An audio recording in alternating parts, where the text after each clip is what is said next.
Adventures of Irvingman! Yes, that's the title, and yes, he will be getting married this episode.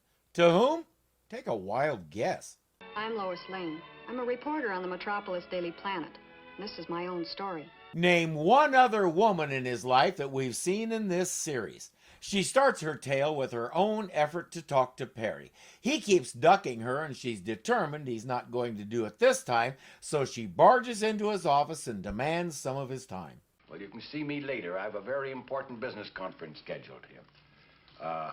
Didn't Superman promise to be here at 2 o'clock sharp? Yes, and it's exactly 2 minutes of. Mine must be running fast. I'll have it looked into. Lois, I told you you could see me later. I'm not taking any chances on your getting away without my seeing you. I'll wait. Perry says, fine, you can take notes on the meeting. Besides Superman, he's meeting with Inspector Henderson, and who's the other guy? And Mr. Faraday, the public defender? How do you do, Miss Lane? Mr. Faraday. As we know, Superman is nothing if not punctual, so he shows up right on time. We're talking about forming a citizens committee. When there's a series of bank robberies and not a single person arrested. Now, wait a minute, Mr. White.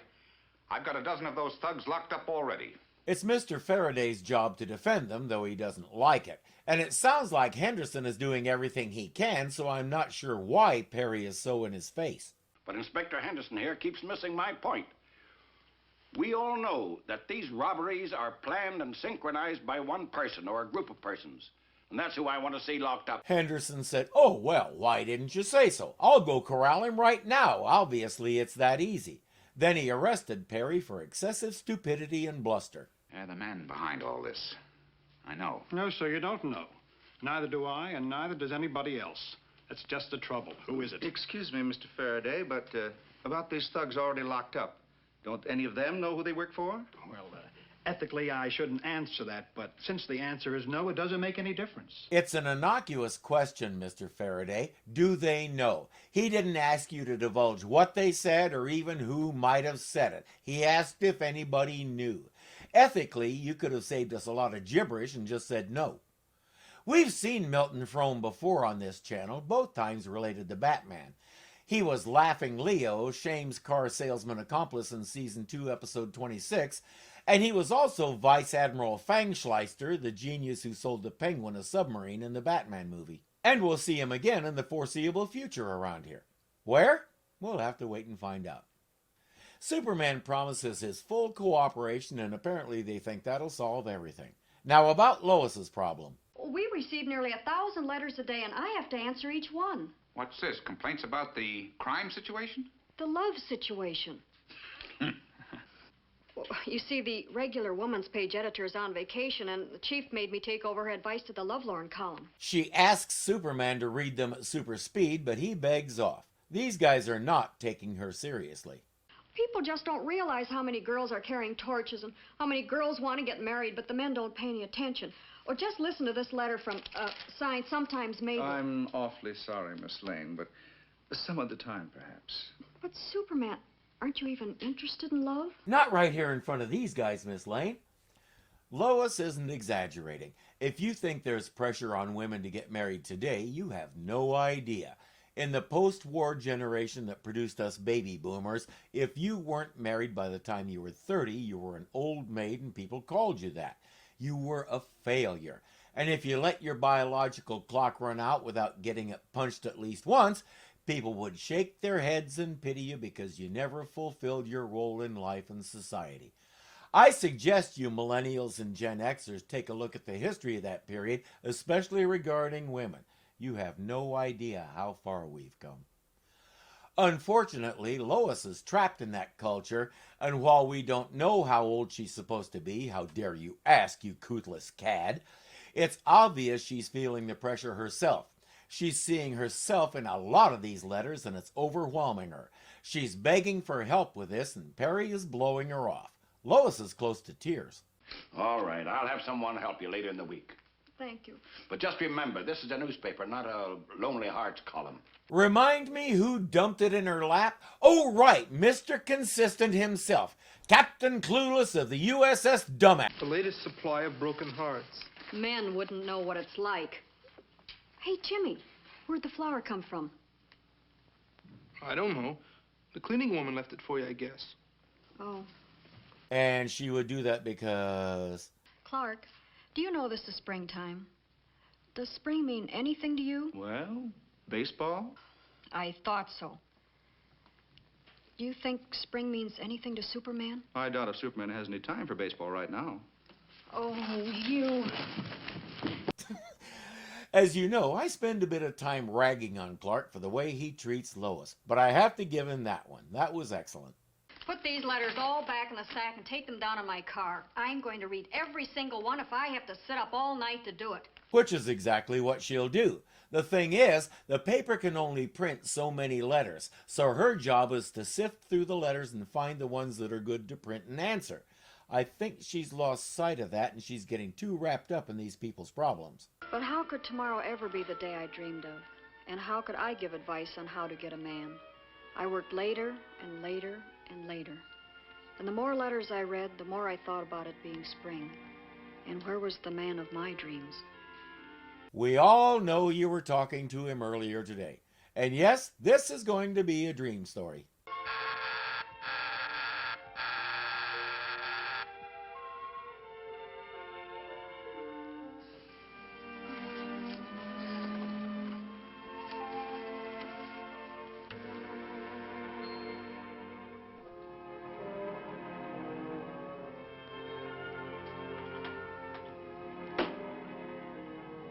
The box tells us it's flowers.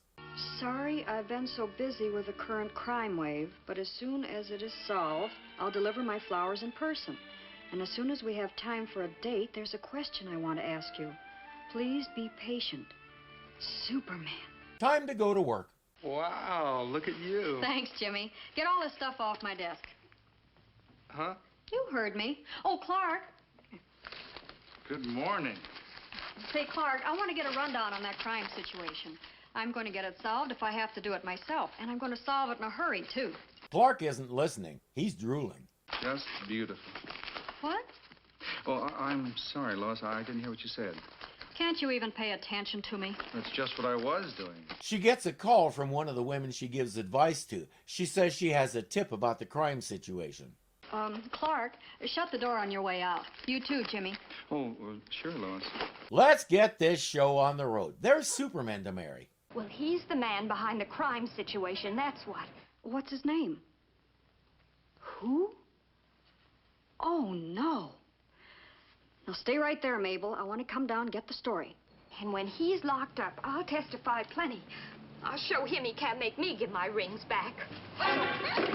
Remember, this is a dream sequence. Her subconscious has put together that Clark is Superman, the identity of the mystery boss, and all the rest. Put them in the car. And tell Hank if he loses them, he better lose himself, too. Voice sound familiar?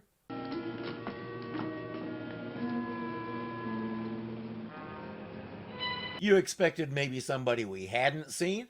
Lois finds a "be back by this time" sign on the door, but the door is open. There's nobody here.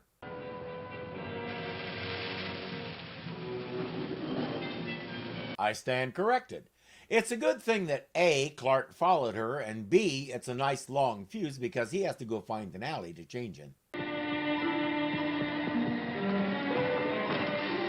Superman! Excuse me, Miss Lane.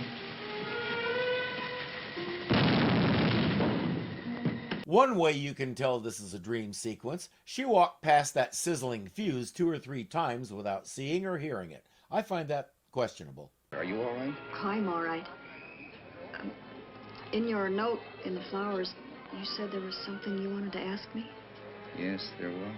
What's going on here? You're interrupting the most important moment of Lois's life. That's what's going on here. Oh yes, Lois's subconscious has also sorted out that Henderson is a little slow. Inspector, could you manage to keep the crowd of curiosity seekers out of here? Well, I've already told my officers to do that. Would you mind helping them personally, Inspector? Well, You see, we'd like to be alone for a little while. Oh. Oh, I see. Chief of Detectives, everybody. Clark, would you be best man? Me? Be best, you mean stand up beside Superman at the wedding? Well, sure, that's what a best... No, Lois, I can't do that. What? I can't be best man. Look, Lois, I'm terribly sorry. You'll have to get somebody else. I just can't manage it. I'll see you later. When was the last time you saw Clark panic like that? We know she's already decided he's Superman, but dreams are about as consistent as Washington weather. You know what's gonna happen? The minute that wedding's over and she gets down out of them clouds, she'll remember. She'll say, Superman, darling, I know who the big boss behind this crime situation is. Arrest Mr. Faraday. Don't be stupid. Miss Lane is not going to marry Superman. Huh? She's going to marry me. Well, sure. Who are you going to kidnap to try and force her to do it? Spray of color you need. Sprig of blossom. Here. Edelweiss. What? Only Edelweiss can complement the exact shade of your hair. Too bad Edelweiss only grows in the high Alps. Only, boss, what's this Edelweiss business? Don't you understand? I need Superman out of the way for a few moments. Edelweiss is a flower that grows only in the Swiss Alps. It grows in all the Alps, which cover at least 5 countries, so he can just fly to the closest one. Faraday says while he's gone, we'll grab a justice of the peace and I'll marry her. He does realize that she has to agree to it, yes? There may be some question about that. Superman arrives and then takes off to go get some Edelweiss. Oh, my dear Lois, I'm so happy you've consented to be my bride. Me? Your bride? Yes, my dear, and this nice gentleman will perform the ceremony. Why, you must be crazy. I have no... Now, shall we get on with the ceremony? Mr. Faraday, you're supposed to be the public defender. Now, my dear, time enough for conversation later. Hear that, boss? He's back. Quick, out of here. Well, this is most peculiar, Miss Lane. And I must say, I don't like the looks of your fiancé. I don't like his looks either, but he isn't my fiancé. This is. I don't know how long Faraday expected it to take, but he forgets how fast Superman can fly. Remember, this is the guy who once reversed Earth's rotation so he could turn back time. Switzerland and back is like crossing the street to him. Since the JP is right there, may as well send him over to the planet building so he can perform the ceremony. But Lois is a little bummed. Oh, it's Clark. I keep thinking about him. As a matter of fact, so do I. No, I mean, what if after we're married I discover it's Clark I really love? Well, now that could happen. What am I going to do? Lois, you're never going to worry about that again. I'm going to tell you a secret, and it's going to have to remain our secret forever. But Clark Kent and I are one and the same person. The next day, when someone at the planet saw Lois kissing Clark, the front page carried the shocking story of how she was already cheating on Superman. What if Superman looks at it with those X-ray eyes of his? You'll see that time bomb inside of it. I've taken the precaution of covering the bomb with lead foil. Everybody knows that X-rays cannot pierce lead. And he won't be suspicious of a huge blob in the middle of his cake that he can't see through. The cake is just a little dense in the middle, that's all. Dearly beloved, we are gathered together in the presence of this company to join this man and this woman in matrimony, which is instituted and regulated by commandment.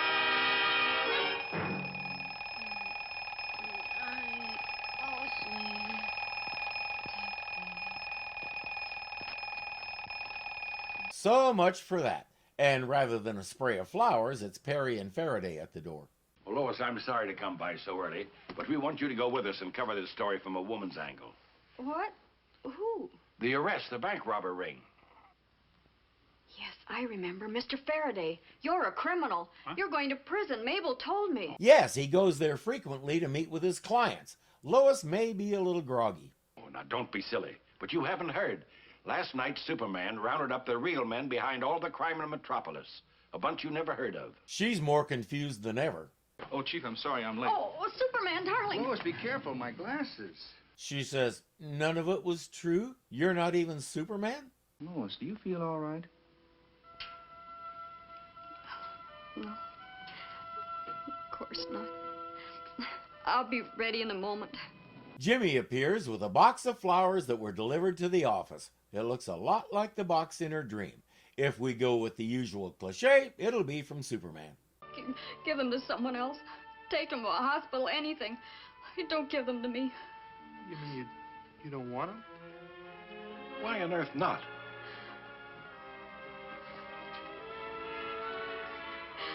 I just couldn't stand to know who sent them. Definitely not cliche, and so well done it'll tear your heart out. We got a peek into Lois's soul and discovered something distressing. She's lonely. She's feeling society's pressure to find a husband and become a complete person. I wish I was exaggerating about that. Society simultaneously looked up to and looked down on career women like Lois.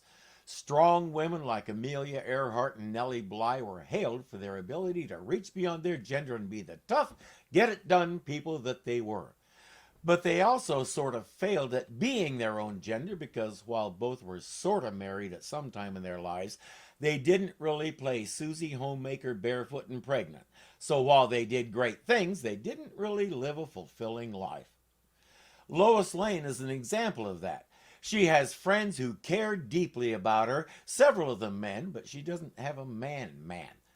Wanting love is as valid, not to say visceral, as it gets, but there are times when it's difficult for someone like Lois to sort out the difference between wanting love and trying to fulfill society's expectations.